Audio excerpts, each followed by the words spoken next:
ನನ್ನೆಲ್ಲ ಕಲಾ ಕ್ರಿಕೆಟ್ ಪ್ರೇಮಿಗಳ ಅಭಿಮಾನಿಗಳಿಗೆ ರಾಯಲ್ ಚಾಲೆಂಜರ್ಸ್ ಬೆಂಗಳೂರು ಸತತ 2ನೇ ಬಾರಿಗೆ ಟ್ರೋಫಿ ಮುಡಿಗೇರಿಸಿಕೊಂಡಿದೆ. 2024ರಲ್ಲಿ ಮೊದಲನೇ ಬಾರಿ, 2026ರಲ್ಲಿ 2ನೇ ಬಾರಿ ಮಹಿಳಾ ಪ್ರೀಮಿಯರ್ ಲೀಗ್, ಭಾರತೀಯ ಮಹಿಳಾ ಪ್ರೀಮಿಯರ್ ಲೀಗ್ನಲ್ಲಿ ಸ್ಮೃತಿ ಮಂದನ ಅವರು ತಮ್ಮ ನಾಯಕತ್ವದಲ್ಲಿ 2ನೇ ಟ್ರೋಫಿಯನ್ನು ಮುಡಿಗೇರಿಸಿಕೊಂಡಿದ್ದಾರೆ. ಕೋಟಿ ಕನಸುಗಳನ್ನು ನನಸು ಮಾಡಿರುವ ಈ ಕುವರಿಯವರಿಗೆ ನನ್ನ ಕಡೆಯಿಂದ ಹಾರ್ದಿಕ ಅಭಿನಂದನೆಗಳು. ನಮಸ್ಕಾರ ಗೈಸ್.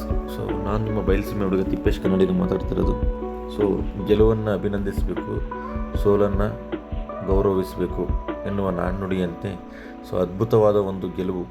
RCB ಇತಿಹಾಸದಲ್ಲಿ ಯಾವುದೇ T20 ಇತಿಹಾಸದಲ್ಲಿ 200 ರನ್ಗಳನ್ನು ಚೇಸ್ ಮಾಡಿ ಗೆದ್ದಿರ್ತಕ್ಕಂಥ ಇತಿಹಾಸ ಇಲ್ಲ.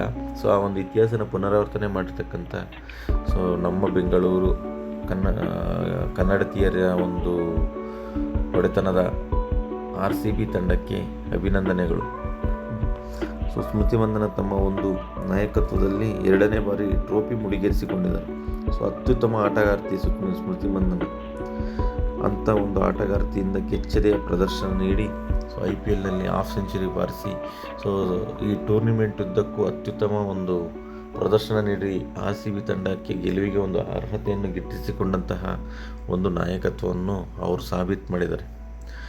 ಕಳೆದ ಅವರು ವರ್ಲ್ಡ್ ಕಪ್ ಆದ ತಕ್ಷಣ ಅವರು ಒಂದು ವೈಯಕ್ತಿಕ ಜೀವನದಲ್ಲಿ ತುಂಬ ಏರುಪೇರಾದರು.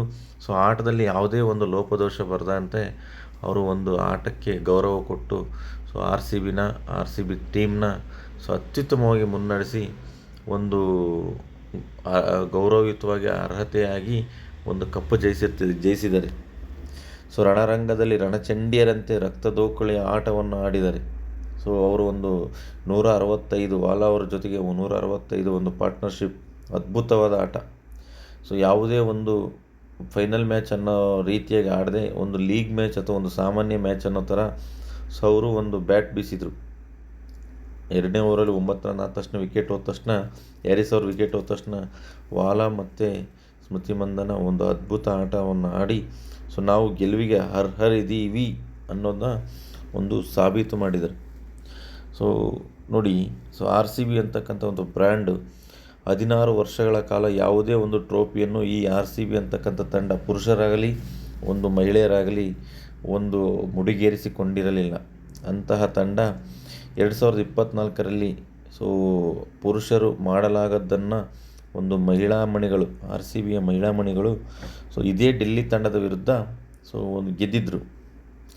ಅದಾದಮೇಲೆ ಕಳೆದ ವರ್ಷ ಇವ್ರು ಗೆಲ್ಲಕ್ಕಾಗಲಿಲ್ಲ. ಮತ್ತು ಅಗೇನ್ ಕಳೆದ ವರ್ಷ ಗೆಲ್ಲಕ್ಕಾಗದಿರೋಂಥದ್ದನ್ನ ಈ ವರ್ಷ ಮತ್ತೆ ಅಗೇನ್ ಡೆಲ್ಲಿ ಟೀಮ್ ವಿರುದ್ಧನೇ BCA ಕ್ರೀಡಾಂಗಣ ವಡೋದರದಲ್ಲಿ ಒಂದು ಅದ್ಭುತ ಆಟವಾಡುವ ಮೂಲಕ ಗೆದ್ದಿದ್ದಾರೆ. ನೋಡಿ, 16 ವರ್ಷ ಗೆಲ್ಲಕ್ಕಾಗದಿರೋದನ್ನ ಕಳೆದ 24ರಲ್ಲಿ ಗೆದ್ದರು, 25ರಲ್ಲಿ ಪುರುಷರು ಗೆದ್ದರು ಮತ್ತು 26ರಲ್ಲಿ ಗೆದ್ದರು. WPL ಇರಲಿ, IPL ಇರಲಿ, ವುಮೆನ್ಸ್ ಆ್ಯಂಡ್ ಮೆನ್ಸ್ 3 ವರ್ಷಗಳಲ್ಲಿ 3 ಟ್ರೋಫಿಯನ್ನು ಮುಡಿಗೇರಿಸಿಕೊಂಡಿರುವ ಮಹಿಳೆಯರಿಗೆ ಹಾಗೂ ಪುರುಷರಿಗೆ ಅಭಿನಂದನೆಗಳು. ಇದಾದ ತಕ್ಷಣ ಪುರುಷರ ಕ್ರಿಕೆಟ್ ಮತ್ತೆ ಪ್ರಾರಂಭವಾಗುತ್ತೆ, IPL ಕ್ರಿಕೆಟ್. ಅಲ್ಲೂ ಸಹ RCB ತಮ್ಮ ಒಂದು ಚಾಕಚಕ್ಯತೆ ಆಟ, ಒಂದು ಟೀಮ್ ಆಟ ಆಡಿ ಕಪ್ಪು ಗೆಲ್ಲುತ್ತೆ ಅಂತಂದೇಳಿ ಎಲ್ಲ RCB ಅಭಿಮಾನಿಗಳು ಒಂದು ನಿರೀಕ್ಷೆ ಇಟ್ಟುಕೊಂಡಿದ್ದಾರೆ. ನೋಡಬೇಕು ಅಲ್ಲೇನಾಗುತ್ತೆ ಅಂತ. ಅದಕ್ಕಿಂತ ಮುಂಚೆ ಹೇಳೋದಾದರೆ ನೋಡಿ, ಮಹಿಳೆ ಯಾವುದೇ ಒಂದು ಸ್ಥಾನದಲ್ಲಿ ಇಲ್ಲ ಅಂತ ಅನ್ನೋಂಥ ಕೊರಗನ ನಮ್ಮ ದೇಶದಲ್ಲಿ ಒಂದೊಂದೇ ಕ್ಷೇತ್ರದಲ್ಲಿ ತಮ್ಮದೇ ಆಗಿರ್ತಕ್ಕಂಥ ಒಂದು ಛಾಪುಗಳನ್ನು ಮೂಡಿಸ್ತಾ ಬರ್ತಾ ಇದ್ದಾರೆ. ಅಂಥ ಇದರಲ್ಲಿ ಕ್ರಿಕೆಟ್ನಲ್ಲಿ ಒಂದು ಅದ್ಭುತ ಒಂದು ಮಹಿಳಾ ಮಣಿಗಳು ನಮ್ಮಲ್ಲಿ ಉಟ್ಕೊಡ್ತಿದ್ದಾರೆ. 2025 50 ಓವರ್ ವರ್ಲ್ಡ್ ಕಪ್ಪಲ್ಲಿ ಜಮೀಮಾ ಅವರ ಆಸ್ಟ್ರೇಲಿಯಾ ವಿರುದ್ಧ ಸೆಂಚುರಿ ಇರ್ಬೋದು. ಫೈನಲ್ ಮ್ಯಾಚಲ್ಲಿ ಸ್ಮೃತಿ ವರ್ಮಾ ಮತ್ತು ಇವರು ರಿಚಾ ಘೋಷ್ ಅವರೊಂದು ಅದ್ಭುತ ಆಟ ಇರ್ಬೋದು. ತುಂಬ ಚೆನ್ನಾಗಿ ಆಟ ಆಡಿ ಅವರೊಂದು ಕಪ್ ಗೆಲ್ಲೋದಕ್ಕೆ ಕಾರಣ ಆದರು. ಅದೇ ರೀತಿಯ ವರ್ಲ್ಡ್ ಕಪ್ ಗೆದ್ದಾದಮೇಲೆ ಪ್ರಾರಂಭ ಆಗಿದ್ದೇ ಈ ಒಂದು WPLಲ್ಲಿ ತುಂಬ ಚೆನ್ನಾಗಿ ಆಟ ಆಡಿದರು. ಬಟ್ ಬ್ಯಾಡ್ ಲಕ್ ಏನಂತಂದರೆ ನಮ್ಮ ದಾದಾ ಸೌರವ್ ಗಂಗೂಲಿ ಅವರ ಟೀಮ್ ಡೆಲ್ಲಿ ಸತತ 4 ಬಾರಿ ಫೈನಲಿಗೆ ಬಂದ್ರೂ 4 ಬಾರಿನೂ ಸೋತಿದ್ದಾರೆ. ಸೊ 2 ಬಾರಿ ಮುಂಬೈ ಮೇಲೆ ಸೋತಿದ್ದಾರೆ, 2 ಬಾರಿ ಡೆಲ್ಲಿ ಮೇಲೆ ಸೋತಿದ್ದಾರೆ. ಆದರೂ ಅವರ ಆಟನ ನಾವು ಗೌರವಿಸಬೇಕು. ಯಾವುದೋ ಒಂದು ಮಿಸ್ಟೇಕಿಂದ ಅವರು ಒಂದು ಕಪ್ನ ಕೈಬಿಟ್ರು. So catch is match win. ಯಾವುದೇ ಒಂದು ಕ್ಯಾಚ್ ನೀಡಿದರೆ ಮ್ಯಾಚ್ ವಿನ್ ಆದಂಗೆ. 2024 June 29 final T20 world cup ಮೆನ್ಸಲ್ಲಿ ಸೊ ಸೂರ್ಯಕುಮಾರ್ ಯಾದವ್ ಅವರು ಹಿಡಿದ ಒಂದು ಅದ್ಭುತ ಕ್ಯಾಚಿಂದ ಮ್ಯಾಚ್ ವಿನ್ ಆಯಿತು ಅಂತ ಹೇಳ್ಬೋದು. ಸೊ ಡೇವಿಡ್ ಮಿಲ್ಲರ್ ಕ್ಯಾಚ್ನ ಅವರು ಅದ್ಭುತವಾಗಿ ಬೌಂಡ್ರಿ ಗೆರೆ ಲೈನಲ್ಲಿ ಬಿಡೋದು. ಅದೇ ಥರ ರಾತ್ರಿ ಒಂದು ಕ್ಯಾಚ್ನ ಇವರೇನಾದರೂ RCB ಅವರು ಕ್ಯಾಚ್ನ ಹಿಡಿದಿದ್ರೆ ಡೆಲ್ಲಿಯವರು, ಖಂಡಿತ ಮ್ಯಾಚ್ ಅವ್ರದ್ದೇ. ಅಂಥ ಕ್ಯಾಚ್ನ ಇವ್ರ ಕೈಲಿ ಹಿಡಿಯೋಕ್ಕಾಗಲಿಲ್ಲ. ಸೊ ಕೈ ಜಾರ್ತು, ಏನೋ ಒಂದು ಆಯಿತು, ಡ್ಯೂ ಬಂತು, ಬಾಲ್ ಇದು ಸಿಗಲಿಲ್ಲ. ಹಾಗಾಗಿ ಅವ್ರಿಗೆ ರಾಧಾ ಯಾದವ್ ಕ್ಯಾಚನ್ನು ಬಿಟ್ಟಿರೋದ್ರಿಂದ ಕಪ್ನು ಬಿಟ್ಕೊಟ್ರು. ಸೊ ನನಗೆ ಒಂದು ಏನು ಫೀಲಿಂಗ್ ಅಂದರೆ, ನಮ್ಮ ಸೌರವ್ ಗಂಗೂಲಿ ದಾದಾ ಅವರ ಒಂದು ಟೀಮ್ ಪುರುಷರಾಗಲಿ ಮಹಿಳೆಯರಾಗಲಿ ಒಂದು ಕೆಚ್ಚೆದೆಯ ಪ್ರದರ್ಶನ ನೀಡ್ತಿದ್ದಾರೆ. ಸೊ ಅವ್ರ ಕೈಲಿ ಇನ್ನೂ ಕಪ್ ಹೊಡೆಯೋಕ್ಕಾಗಿಲ್ಲ. ಸೊ ರಾತ್ರಿ ಹೊಡಿತಾರಂತ ಅವರು ನಮ್ಮ ದಾದಾ ಅವರು ಬಂದು ಕ್ರೀಡಾಂಗಣಕ್ಕೆ ಬಂದು ಸಪೋರ್ಟ್ ಮಾಡಿದರು, ಚೇರ್ಸ್ ಮಾಡಿದರು. ಬಟ್ ಆದರೂ ಆಗಲಿಲ್ಲ. ಸೊ ಮುಂದೆ ಅವ್ರ ಟೀಮು ಕಪ್ ಹೊಡೆಯುತ್ತೆ. ಸೊ ದಾದಾ ಅವರಿಗೆ ಕಪ್ ತಂದು ಕೊಡ್ತಾರೆ, ಮಹಿಳೆ ಮಣಿಗಳಾಗಲಿ ಅಥವಾ ಪುರುಷರಾಗಲಿ ಅಂತಂದೇಳಿ ನಾನು ಕಾಯ್ತಾ ಇದ್ದೀನಿ. ಅವರಿಗೆ ಅಭಿನಂದಿಸ್ತೀನಿ.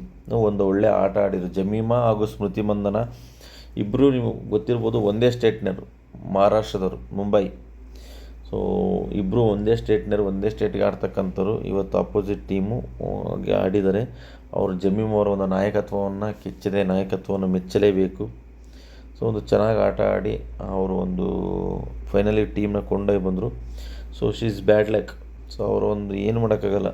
ಒಂದು ಟೀಮ್ ಗೆಲ್ಲಬೇಕಂದ್ರೆ ಒಂದು ಟೀಮ್ ಸೋಲ್ಲೇಬೇಕು. ಕೊನೆಯದಾಗಿ ಕ್ರೀಡಾ ಸ್ಫೂರ್ತಿಯಿಂದ ನಾವು ನೋಡೋದಾದರೆ RCB ಗೆದ್ದಿದ್ದಾರೆ. ಸೊ ಡೆಲ್ಲಿ ಸೋತಿದ್ದಾರೆ. ಸೊ ಗೆದ್ದಿರ್ತಕ್ಕಂಥ ಟೈಮಿಗೆ ಅಭಿನಂದನೆಗಳು. ಸೋತಿರೋ ಟೀಮ್ಗೆ ಗೌರವವಾಗಿ ಅವ್ರನ್ನ ಗೌರವಿಸ್ತಾ, ಅವರಿಗೆ ಒಂದು ಗೌರವವನ್ನು ಕೊಡ್ತಾ, ಸೊ ರಾಧಾ ಯಾದವ್, ಸ್ಮೃತಿ ಮಂದನ್ನ ಸೊ ಹಾಗೂ ವಾಲಾ ಅವರ ಒಂದು ಅದ್ಭುತ ಆಟದಿಂದ ಒಂದು ಕಪ್ ಜಯಿಸಿರ್ತಕ್ಕಂಥ ನಮ್ಮ RCB ಮಹಿಳೆಯರಿಗೆ ಮತ್ತೊಮ್ಮೆ ಅಭಿನಂದನೆ ಸಲ್ಲಿಸ್ತಾ, ಸೊ ಈ 2026 ಕಪ್ ಜೊತೆಗೆ 2027 ಕಪ್ಪು ಸಹ ಅವರು ಜಯಿಸಲಿ ಅಂತಂದೇಳಿ ನಾನು ಆಶಿಸ್ತೀನಿ. ಹಾಗೂ ಕಾಯ್ತಾ ಇದ್ದೀವಿ ಎಲ್ಲರೂ ಒಂದು ಅಭಿಮಾನಿಗಳು, ಕನ್ನಡಿಗರು ಅಂತಂದೇಳಿ ಹೇಳ್ತಾ ನನ್ನ ಒಂದು 2 RCB ತಂಡದ ಬಗ್ಗೆ ಹೇಳಿ ನನ್ನ ಒಂದು ಅನಿಸಿಕೆಯನ್ನು ಮುಕ್ತಾಯ ಮಾಡ್ತಾಯಿದ್ದೀನಿ. ಜೈ ಹಿಂದ್, ಜೈ ಕರ್ನಾಟಕ ಮಾತೆ.